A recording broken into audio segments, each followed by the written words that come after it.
Yeah,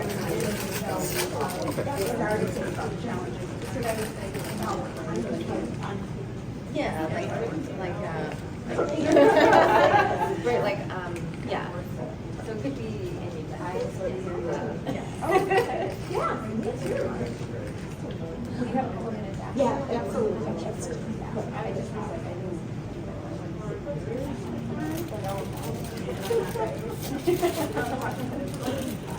and Nikki's perfect. Thank you.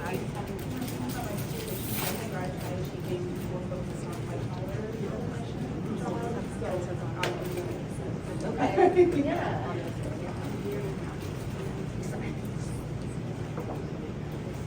Good afternoon, everyone. I think we're ready to get started. So thank you, everyone, for joining. Welcome to Microsoft and our beautiful Microsoft office here in Chicago. My name is Kevin Gates. I am a cloud architect here at Microsoft, but also a board member at the Family Institute. It's really my honor to welcome you to the Microsoft office here today. This event today is for the Family Institute Circle of Knowledge event, and we are focused today on navigating high-achieving female professionalism. So a really great topic, very relevant, and that's really one of the reasons we wanted to host this at Microsoft, because we do have a vibrant community of women here at Microsoft that are also interested in learning on this topic as well. As I mentioned, board member with the Family Institute, and for those who might be less familiar with the Family Institute, they, through research, education, and therapy, practice relationship-based behavioral health, and they're committed to strengthening and healing children, adolescents, families, and individuals from all walks of life. Our moderator today is a colleague of mine and a really good friend, Sara Benhamron. She is passionate in our Latinx and Hispanic community here at Microsoft, and she's an industry cloud architect, and she focuses on sustainability. And so through and through, Sara is a person that really does care about diversity and the planet. So I will hand it over to Sara. Is this working? Yeah. All right. Thanks, Kevin. Hi, everyone. Nice to meet you. My name is Sara Benhamron, industry cloud architect for Microsoft. So this belongs to who you're actually here to see, our panelists. So we have Ms. Nikki Lively, who is a certified emotionally focused couples therapist and supervisor, certified in perinatal mental health through Postpartum Support International, and trained in eye movement desensitization and reprocessing. She specializes in reading maternal mental health and supporting the parent-child relationship and partner relationships in the transition to parenthood.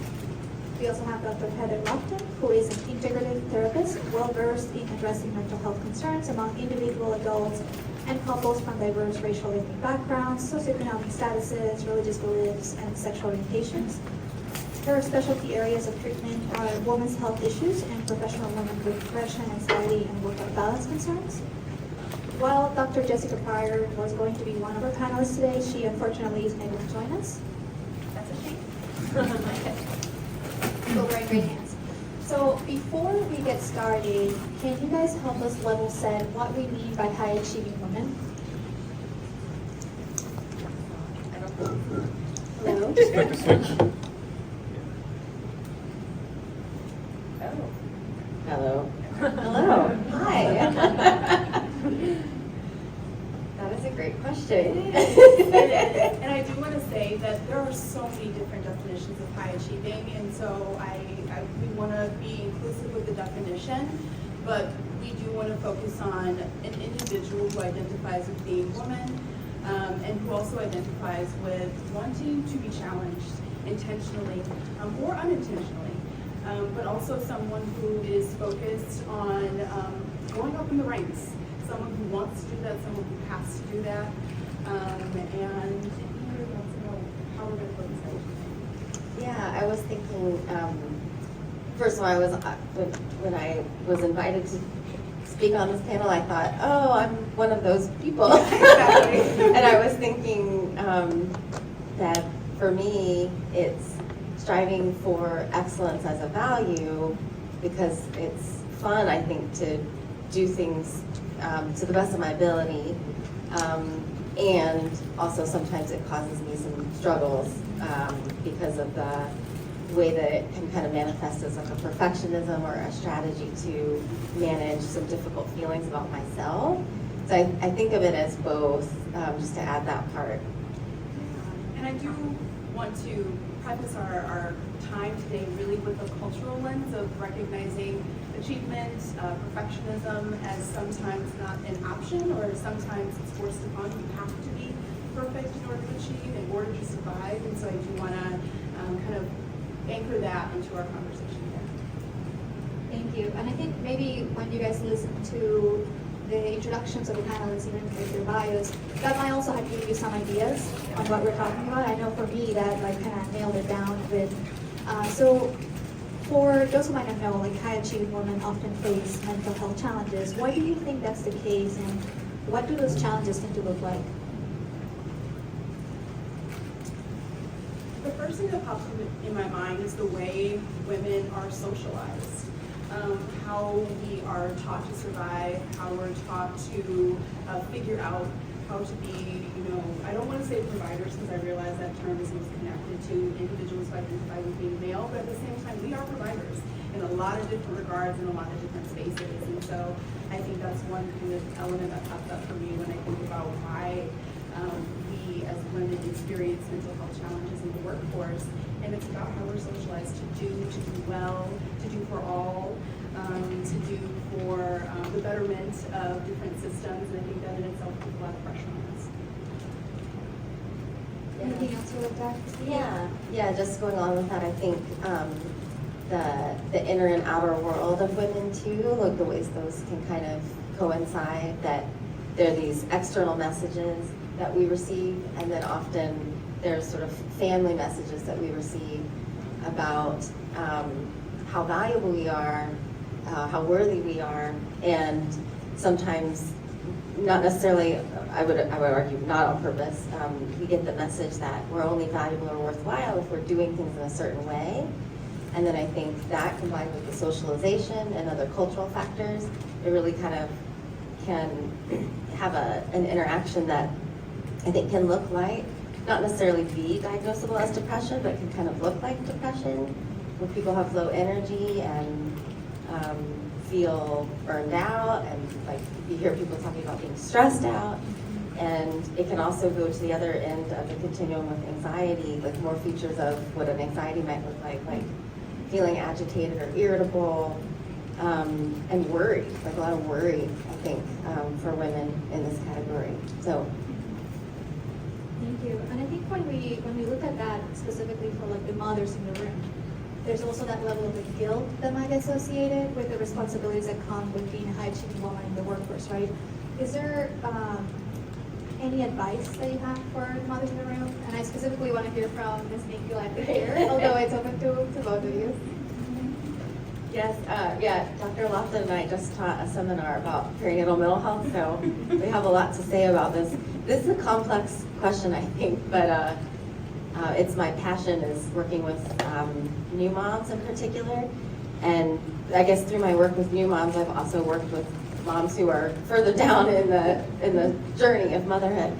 But I think one of the things that I see most often is guilt with women who are mothers. It's probably one of the most universal experiences. And again, I think about the inner and outer world, how those interact, that in addition to the things we've already named, mothers are under a lot of scrutiny for the decisions that they make. And there's a lot of judgment that mothers receive, a lot of policing of the behavior of mothers, sometimes unfortunately from other mothers, from family, culturally. And there's a lot of, to borrow a term from you, Dr. Lofton, constraining, socialized messages for mothers about how we're supposed to be. And then if that interacts with the inner world of trying to earn your self-worth by doing things in a certain way, you apply that strategy to motherhood, it really starts to break down, because motherhood is a relationship with another person, a unique relationship, but it's a relationship.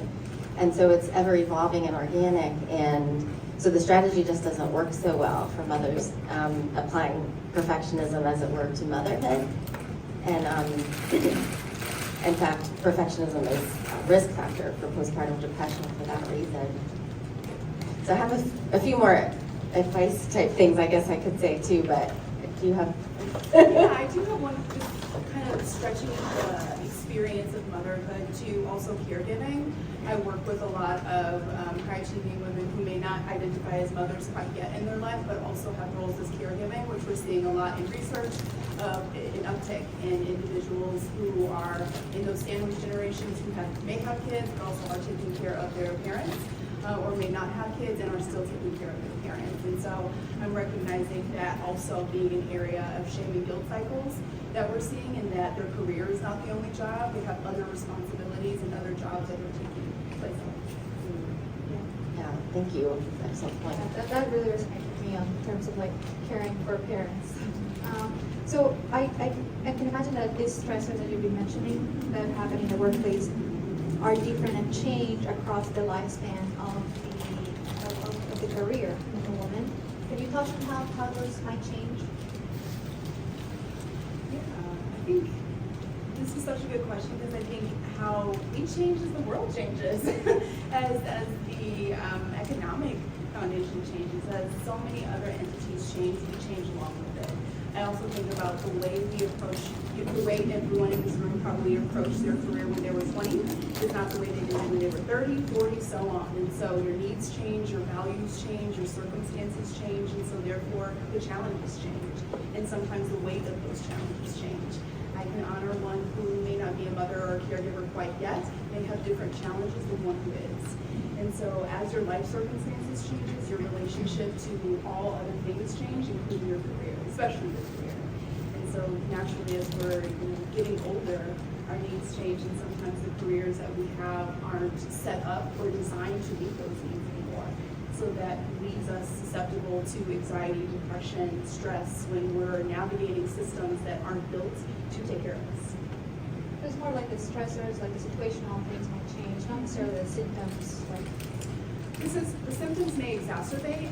Naturally, if you are navigating a situation when you are healthy, for example, when you have your health on your side, it's probably easier. When you don't, it's probably harder. And so naturally, when you're experiencing stressors in the home, or experiencing stressors in your relationship, and you also have constraints at work, it just makes those challenges worse. Thank you. Thanks for letting me pick on you for a little bit. Dr. Lofton. Anything else? Yeah, I just- before we move on. I was thinking about this question too, in terms of, and I'm not the most well versed in this way of thinking, since I work on the micro level a lot with psychotherapists, but think about like leave policies. So I work a lot with new moms, as I mentioned, who are dealing with their maternity leave, and I feel like that's one stressor, is like sort of what is the culture of the leave, what is the policy like, and parental leave is still not an equal thing in this country. So the gestational parent, often the female, is the person who's the default person who's going to be taking the leave, and that affects their career and the stressors about leaving and coming back. And then over time, I was also thinking about family medical leave, that it's still, I think, unfortunately, the woman who's the default person who's going to take leave, or even carry the load mentally of figuring out logistically how to manage some of the problems that come up in your family life, in your personal life. So that's another thing to add, that I think gender equity could be very supported by leave policies being more family affirming and less defaulting to the female partner as the one who's going to take the leave and do that sort of work.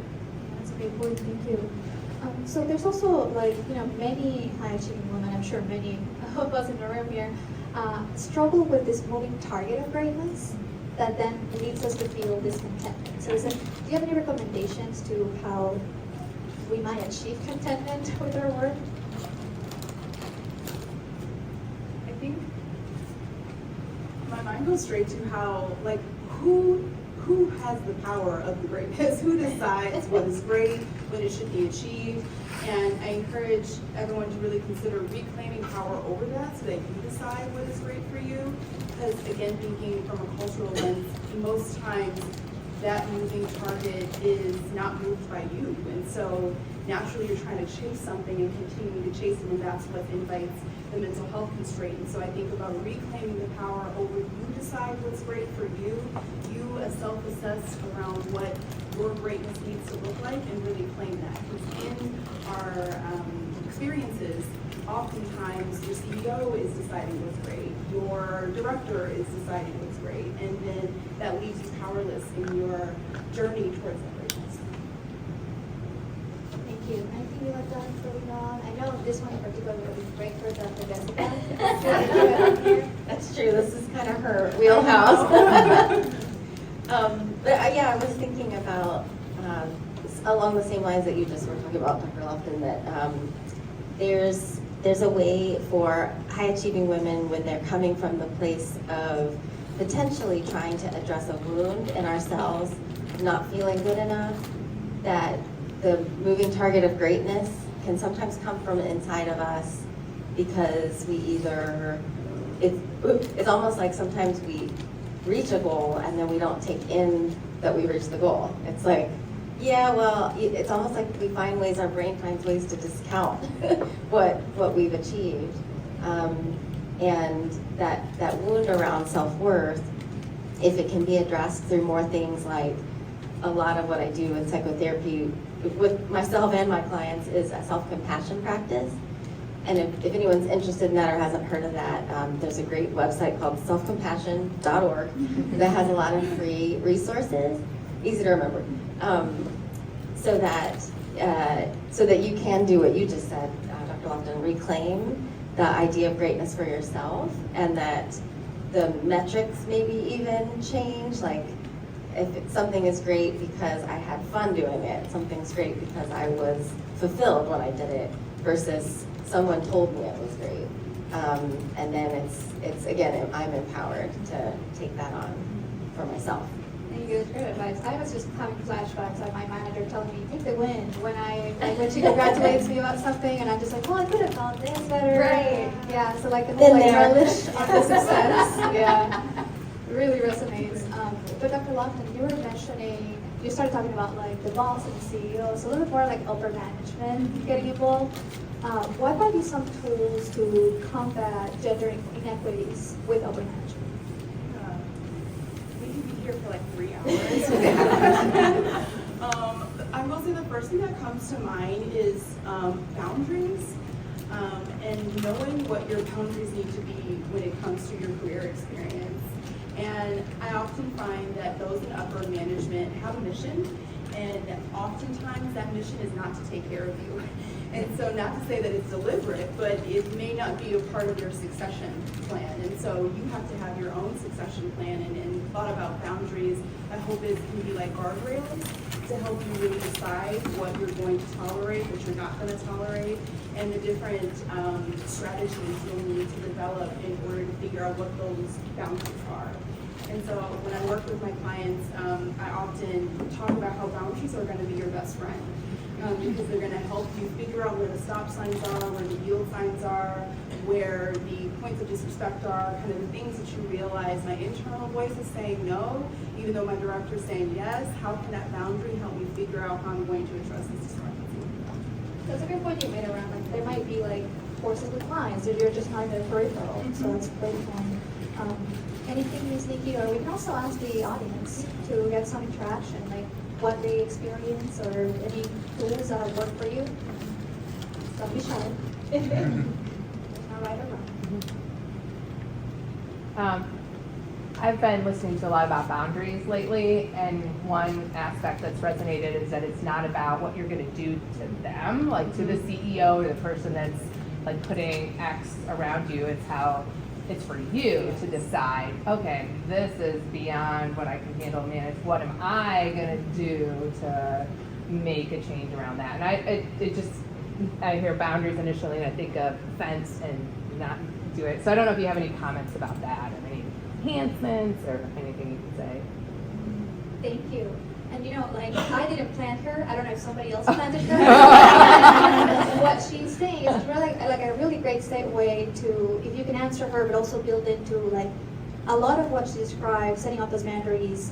require you to have effective communication methods to handle voicing concerns. It could be things like dealing with a leader who disregards your input. It could be reaching a conversation about pay inequality or asking for a raise. So in any advice, again, don't want to just hijack the question, but it was just Yeah, to lay out. Great. Yeah, kind of teetering on like boundaries, but also advice around that specific question. My mind also goes to like knowing what is supportive for you, knowing who is supportive for you, never going about those types of conversations alone and uninformed. I think about negotiating salaries and things like that often being a really hard conversation, period, but also one that's really hard if not informed. If you don't know, what market value is, if you don't know what your market value is, despite what market value is out in the world. But I do think that knowing all different structures and systems and policies that work in your favor to support your quest for more money, your quest for more anything is going to be a great way to go about those questions. But also the boundary of what you will and will not accept is governed by you, regardless of what your director or what the market price is. Thank you. Anything else? Yeah, I was also thinking about just the what I will and won't do boundary-wise inside myself. So I'm thinking about this research that's been done by this woman at Rice University. Her name is the same as mine, actually, but starts with an M. It's Nikki Lively.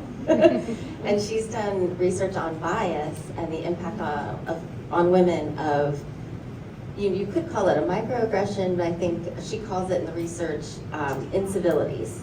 Things that women experience that they're not sure. Is it because of my gender? Does this person not like me? Is there something going on with them? And versus overt bias, which you can sort of you can identify that with the other person. But her research is that women's productivity is decreased because they're wondering about these things, and it takes mental energy to wonder. And so I think about the boundary of, I'm just not going to wonder about that. I'm going to practice just locating the problem in that other person and not taking it on. So often women take, self-blame, I think, and guilt is a really common female experience. So kind of deciding I'm going to practice locating that kind of problem in the other person, even if I don't really know what's going on. I don't need to know what's going on to not ruminate about it. The other thing I was thinking about is these conversations that we often have to have about raises and maybe giving a supervisor feedback about how they're treating us. And I think of those conversations as difficult conversations. That when I say difficult, I mean emotionally difficult, like meaning hard to stay grounded sometimes because it's so emotionally difficult. And different people have different sensitivities.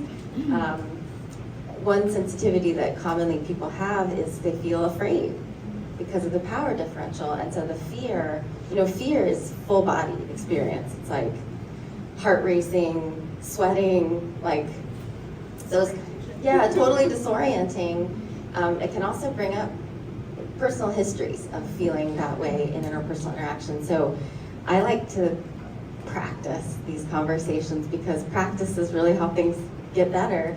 So in psychotherapy, a lot of times I'll do role plays with my clients, and sometimes I say the words role play and people are like, ugh, anything but that, please. But it really does help because what we need in those conversations is our full self. Like I need access to my thoughts, my creativity, so that I can connect with myself, connect with the person I'm talking with. So identifying what the difficult feelings are that might come up for you in these kinds of conversations, and then find a trusted person to practice role play with. I always have my client be the most difficult version of the person that they are afraid of having the conversation with, and then I try to model how they might respond, and then we'll flip, and then just keep practicing so that when you have the actual conversation, you have some ability to describe non-judgmentally, in a grounded way, what you feel is going on, what you'd like. And then hopefully also you have access to self-compassion in the conversation, because I know for me, conflict is really hard, so I need a self-compassion voice to tell me, it's okay, this person can have their reaction, you didn't do something wrong, Nikki, it's okay, and kind of have access to that too. So those are a few of the things. Yeah, that's great advice, really. Like, imagine the worst case scenario. Yeah. Practice that and prepare your words. Like, take your time, pause, and think about choosing the right words to describe what you're feeling. Yeah. Love that advice. I know there's going to be a lot of questions from the audience, but before we open it up, one last thing. If you have, as a mental health professional, any advice for any high-achieving women that might be struggling? And I know this is very broad, so I don't expect you to give me the one perfect answer, but just if you have one piece of advice to share, what would it be? I don't mean to be too cheeky with this, but get a therapist. I really want to encourage, again, always accessing help and support, especially if it's there and available. It just kind of goes along with not doing any of these things alone, whether it's that conversation with your director, whether it is a project of sorts, just being mindful of really creating community and support as best we can. 100% community, not alone. And I think just to go back to the beginning of the conversation, like to find the striving for excellence that's coming from your values and self-love. That I work hard because I love myself, not because I'm trying to please other people or do what they want me to do.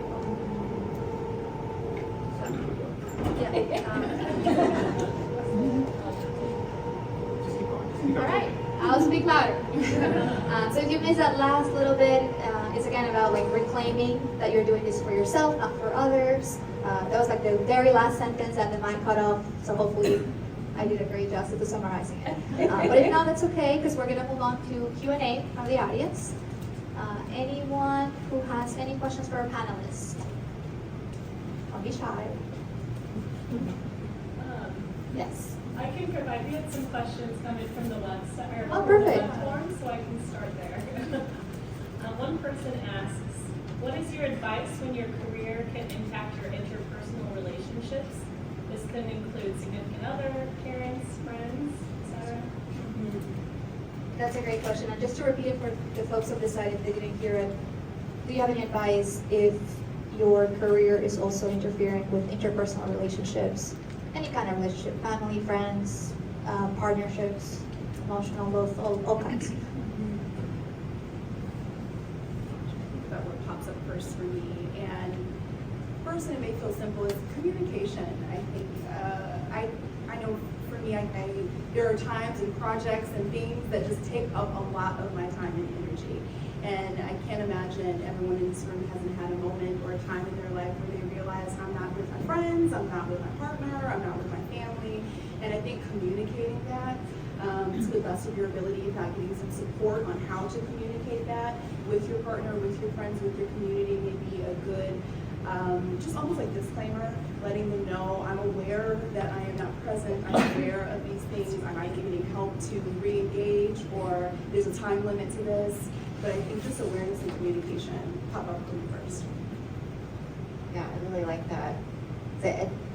I forget where I read this or if it has been researched that when someone acknowledges that something is difficult in a relationship, that it makes it easier to deal with, that the person has acknowledged it. So I really like that, acknowledging what's going on non-defensively, maybe you would add, so that it can be talked about and maybe negotiated, so that relationships are still taken care of. Like, there's so many ways to take care of a relationship, and I think being open to how something is affecting the people in your life, even if you can't change it, in a way that does change it for the better. Yeah, I really like that. Addressing the elephant in the room, really, not just letting it there. Because everybody's nuts. Right. Still. Any other questions that we have from the chat? Yeah, I do have more. Got plenty. To piggyback off of that specifically, one person asked about any advice explaining work conflicts to children when it comes just to everyday life. That's a good question. Again, for folks who might not have heard it, advice on explaining work conflicts to children. I will expand on that really to people who don't understand your work. Like, because it can be like your partner, friends, and they just don't understand your industry or your or the scope of your work. Yeah.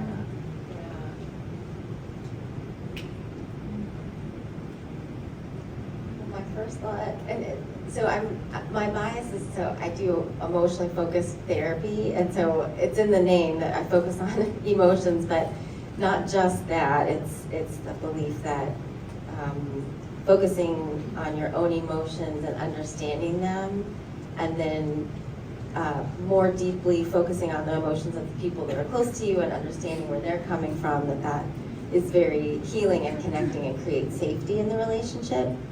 So if we are talking about children, I think that there's no way a child is going to understand a work conflict. It's like, I just want to be with you, you're so sweet. Why can't we be together? Why can't we do this thing? And so I think the main way I think about that is to be validating of the child's emotions about it, that they're probably disappointed, angry, frustrated, and that could talk about bringing up guilt. That can bring up guilt for the parent, and to know to tolerate that guilt and to be very validating towards the child and let them know that you miss them, that it's going to be hard for you too. That's my first thought. I don't know about other people. Yeah, so to be honest, my mind's actually going to the stress of that conversation and how it can often lead to a lot of projecting of that stress onto the kid. I'm thinking about the parent who, rightfully so, feels like, I go to work to put that toy in your room, to put that food on the table, and how it can be a very challenging conversation. And one that could activate a lot for the parent. And so I think first just checking in with self and navigating the parent's own feelings around what it feels like to know your child knows you're not there, you know you're not showing up as used to, really acknowledging the emotion around that with self and the child, but also thinking more behaviorally, the negotiating around, I may not be able to be here on Tuesday, but we're going to do something on Wednesday, and kind of that behavioral component that can come into play. Acknowledging that time may be limited, but that there are plans in place to make up for that time. Yeah, so it sounds like a lot of just communication, openness, validation of your feelings, the child or individual's feelings goes a long way. Yeah, for sure. So if we don't have questions from the audience, there's also not a question, but a thought that I had when we were discussing this panel with a friend. That was, do you differentiate between perfectionist and completionist? Like somebody who might just want to complete a task. Is the difference when something is detrimental to your life, when it becomes a problem and you should seek maybe like a therapist? Or is there another balance? Like what are the things that you look at before you decide, okay, this is a problem? I've never heard the term completionist. That's actually like somebody who just gets the job done. Is that- Yeah. Like I like to describe myself like that. Okay, Sometimes, because it's more about finalizing tasks and producing results, not necessarily caring about like the achievement itself. I like that. I know, I was going to say, I actually like that term a lot more, because when I think about the differences between perfectionism and being a completionist, I'm thinking it just needs to get done. How it gets done, the amount of time it takes to get done, that's less in play, and it maybe doesn't even have to be perfect, it's just the completion of the task. And so I like that. Yeah, so I look at that as like there's not necessarily a negative connotation to it in my mind, but somebody else might see it as more perfectionist work because it's maybe, to your point, you still spend maybe too much time on things and things like that. So I guess going back to what the question is it a problem if it starts affecting your interpersonal relationships or it becomes detrimental to your health? Or is it still a problem if you're prioritizing that versus what might be an associated standard of like what a well-balanced life might be? Does that make sense? I think so, yeah. I will say it sounds personal. Like you have to decide for yourself what you're going to sacrifice, when you're going to sacrifice it, how long you're going to sacrifice it for, and ensure that within the strategy that you've developed for yourself, you're not last on your own list. And so I think that you can complete things, but as you ask kind of when does it become a problem, I think you have to decide when it becomes a problem, or the trusted loved ones around you, have to bravely share, we're concerned in order for it to become a problem. But I do think about professional women specifically really building those boundaries, building that point of awareness around how you're going to perform and how you're not going to perform, and letting that dictate how long you stay up doing that project and how much you put on your plate, and really deciding those first things. Thank you. Perfect, question from the audience. So I was working, first of all, thank you so much for this. This is like so good. It's validating to know our job. Some of the things it's resonating so much. So I'm thinking about, I've been looking for a therapist and thank you so much. Looking for a therapist and just thinking about all of the different things I want to actually attack, right, within therapy.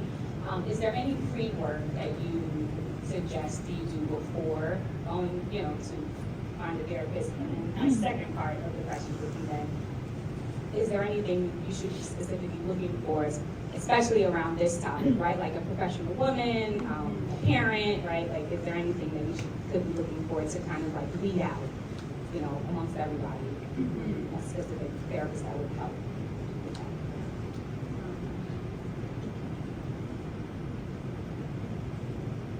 That's a really good question. Is this still okay? Yeah, I was thinking, I think it's a good question, the pre-work question. There's a way that, as a psychotherapist, I don't know if this happens to you, Dr. Lofton, but sometimes people will say, so how does this work? And I'm like, oh, okay, let's talk about that. And the way that it works, I think, and this might get to your second question, is there is a relationship that has to be built with the therapist. It's a weird relationship because it's like a service, but the service only works if you have this connection with the person. And so usually you can tell, I would say, within like 2 or 3 sessions, whether it's gonna click or not. And sometimes people stay with therapists longer than that. And they might blame themselves for how they feel in the room and that sort of thing. So I would want to empower people to think of it as a relationship, meaning you need to feel like they understand you. You're not working super hard like they're coming alongside you too and understanding what you're saying. It shouldn't feel like a lot of work to be understood in psychotherapy. So I would say that it's hard. You can't really weed someone out on their profile. You have to actually like talk to them and maybe meet with them a few times. But pre-work, it's not required for sure. And the fact that you're asking, you remind me of me. It's like, is there something I could read or something like that? So nothing specific, but the hour goes by fast, I would say. So the way I approach my own therapy is coming in with 1 or 2 things that have emotionally been kind of difficult for me, because you're probably not going to have time for more than that. And then each thing should be unpacked and understood in terms of like patterns in your life. So to have some sense of what you'd like in terms of your experience, to get somebody's help and input on.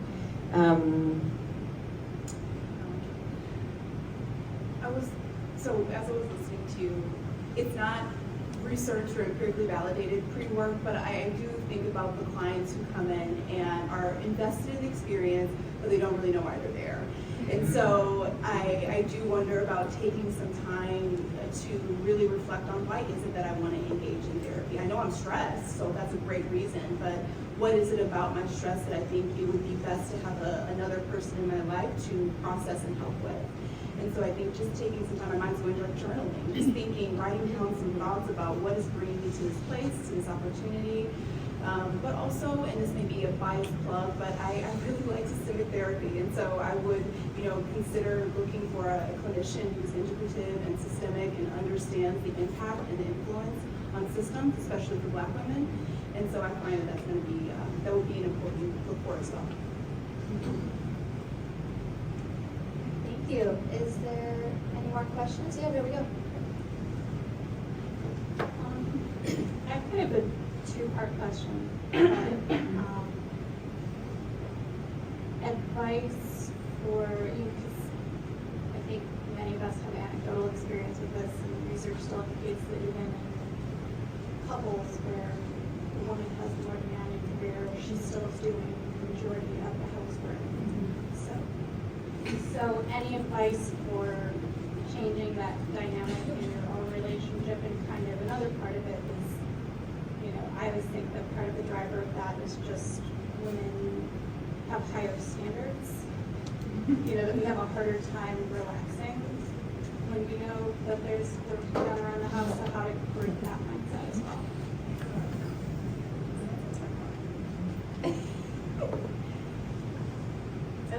Well, my client said this is the tale as old as time. It shouldn't be, but I will say again, popping up for the first thing that's popping up for me is negotiating household duties from a strength-based foundation, kind of with your partner deciding, what are we good at? Are you good at folding clothes or am I good at folding clothes? And maybe we're both good at it, so literally we either flip a coin to see who does it, or we decide that there's going to be some type of negotiation based on the other things that we're good at, and we will figure out how to do it. But I also think it's also rooted in an agreement. And I think about relationships being an agreement, and how we can agree based on strength, based on non-negotiable, based on equality. How can we agree to set up something that works for the best for both of us and the betterment of our relationship? But I think that strength-based foundation may be a good way to start the conversation of, let's just talk about what we're good at and how we're both going to invest in our home space together, and what that can look like. I know we've talked a lot about communication, and so I do a lot of couples therapy, and in heterosexual couples, there's this, it exists in other types of couples, but there's a very common attack-defend dynamic that I see with heterosexual couples, where the female partner is like, hello, and her male partner is like, what? You're overreacting. And so this this kind of dynamic, I think, is like what part of what Dr. Lofton's saying to kind of get around that, is that an attack often comes from a place of, you should know this. And there's almost like this consciousness raising, like to your point about different standards. I think we were talking about socialization of women. I think often women are socialized in a certain way around, I don't know, it sounds so old school, but like how our houses look or how things appear. and that's a reflection on us in some way. Or some people just like it, it's like they prefer things to be organized and tidy. It could be that too, or it could be both. So raising consciousness about these things, because in couples therapy, if one person has an issue with something, then both people have an issue with something, because we're in the same boat, and so everything that affects me affects you. And so to approach it in that way, that this is an ask, I want to invite you to see this from my perspective. And I think it doesn't guarantee that the person will hear you. Unfortunately, that's the tension with being effective in communication. You can be super effective and the other person may not respond how we would want them to, but it makes it much more likely that you'll get out of that attack defend, because it's really not obvious to a lot of male partners, not to overgeneralize, but I just said that these things are bothersome, and maybe even a sign of disrespect to some women, and that's why we get so bothered by it. So to kind of keep in mind the meaning I'm projecting onto this behavior is not necessarily the intention of my sweetie pie, honey bunny partner, and it's approached, like you were saying, Dr. Lofton, is a negotiation and an agreement so that we can both feel respected and valued. Any more questions from the audience? I was going to say, I think that there's definitely a theme that women have a lot of high-achieving women, right? In the workplace, and also if you have a family in your home, and you talk about kind of like reclaiming that mentality back to yourself. So one thing that I struggle with, I am good at setting boundaries, but I find that it's very, very hard when your colleagues aren't setting boundaries, right? So maybe you're logging off after 8 hours, but your colleagues aren't. So how do you, what advice do you have for reclaiming that mindset? Like, I am enough, I am doing my job, even though other people might be doing more. And similarly, for if you have children, right, other mothers might be able to give their kids more than you can in a specific moment. So how do you kind of, I guess, what advice do you have for reclaiming that mindset to, I am enough, I am doing enough?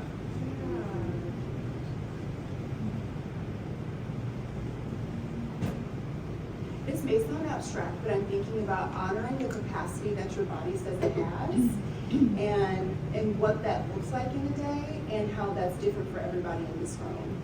And how for you, if you find that I got what I needed from this meeting, I answered all the questions that was asked, I'm going to log off because that's the capacity I have for this.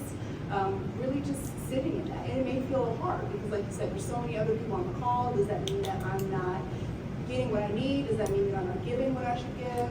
But that may be kind of maybe some questions that you ask yourself when you're about to log off. Did I do those things? And if the answer is yes, then escape. Leave. Yeah, agreed. And I think self-compassion practice, again, I'm a broken record with that, but I think self-compassion practice is really helpful because then it sort of allows you to be different from day to day. Like, I like how you put the question, like, someone may be able to give more than you can in a given moment, but then maybe that'll be you, and that you allow for natural change to kind of come and go, and our capacity to come and go. So yeah. Yeah, and I'm not a professional, but I had a similar issue when I first started, and I think what really helped me, and maybe this is right or wrong, was recognizing that a lot of people now do flexible hours on work, and you don't know what's going on in their life, what time zones are working, who they're taking care of in the morning, and then they catch up at work later. Just kind of also recognizing that everyone has their own circumstances, and you don't need to compare yourself with them on that. That helped me a lot, but I'm not a professional. That's a really good point, that time zones and flexible work hours, and that's a much more of a reality now, that people are working more virtually than it used to be. So I can honestly foresee after, wow, this pandemic experience is still unfolding. There's been so many conversations about work culture, and so I can foresee a lot of stuff changing. And this seems like a really good time to really anchor how you want to show up, and the choice really of if you want your job to be your lifestyle or if you want your job to fund your lifestyle, and how different of an experience that is. And you may find your worth, your value may not even show up at work because that's just your job, that's what you do. To completion, I'm going to use that word. But at the same time, you're worthy otherwise. I like that. We have one more question. Who is it like? I have a question about change in the workplace. So when you've invested time and you're still encountering the same problem, it feels like giving up and quitting to just move on to another place. But like, I work somewhere that's a startup, and in the 2 years the building's been open, they've never selected a woman to be a director, even though there's been openings. Like, it has even gotten to the point where the people who get to choose are choosing their friends who like move in from another state, and it's just, very discouraging when not just myself but other female leaders bring up, like, we want to see ourselves, like, it makes it hard for us, like, it creates additional struggles when nobody looks like you, or it just feels like there's a club that they don't want you to belong in, or like a lot of the director level people in my building love to talk about football, and I'm sorry, that's not my interest. Like, I like baseball, but it just, after a while, it's hard to decide, I invested so much here, I want to keep seeing myself, and at what point do you have to say, like, this isn't good for my mental health, I should probably move on? That's a really good question. And I'm sorry that's happening. I will say my mind goes to like diversity, equity, inclusion clause, and how, sometimes those will drive people out of a corporation, a business, an organization. And I wonder about your own values, and if you I'm thinking about, do you want to work for a company or an organization that behaves that way? And that's a really big question. It could be a controversial question, but I do think about if the system is not built to hold your identity, in all of your identities, then maybe that's not the system that you want to give your talent to. And you may decide my talent has to be housed in an organization or a space that has space for me. And if it doesn't, do I want to be there? And so I think that's kind of where my mind goes. And that's a big question. I realize for some, it's like I have to be there. It's the only job I have, so that's not even an option. But I do think about DEI and how a lot of organizations and institutions are going under because of the flaws and the systems that they never built, and that's a great example. Yeah, and I think I always when I ask a question like this, I always wrestle with like I don't want to tell somebody who's essentially in the role of being oppressed or being the victim of discrimination, like what you should do differently, because there's this power differential, obviously, and then I also want to give tools at the same time. So having said that, because I think that there may just not be an openness, but this sounds like one of those sort of implicit biases that's going on, that the person who's doing it or the persons are not somehow open to seeing it. And so I don't know if my sort of boundary is if I can not get the person to be open to learning the thing that they clearly don't know, that's when I want to move on. And so if that hasn't already been done, which it may have very well been done, then like Dr. Lofton was saying, if you can move on, because sometimes we can't, that you do, but that I think sometimes people are so defensive about their bias that they won't look at it and inquire or sort of interrogate it, and that's a no-go for me. It's like you gotta have a supervisor who's willing to keep learning about themselves. Any last questions? All right, I guess this is where we wrap up. Thank you so much, Dr. Lofton.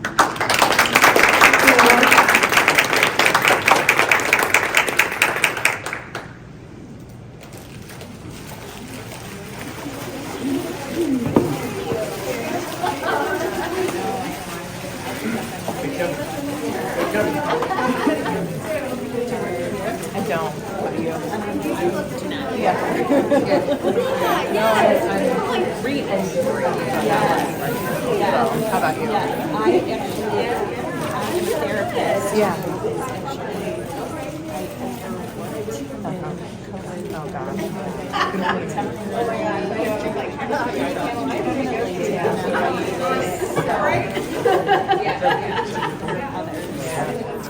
Thank you.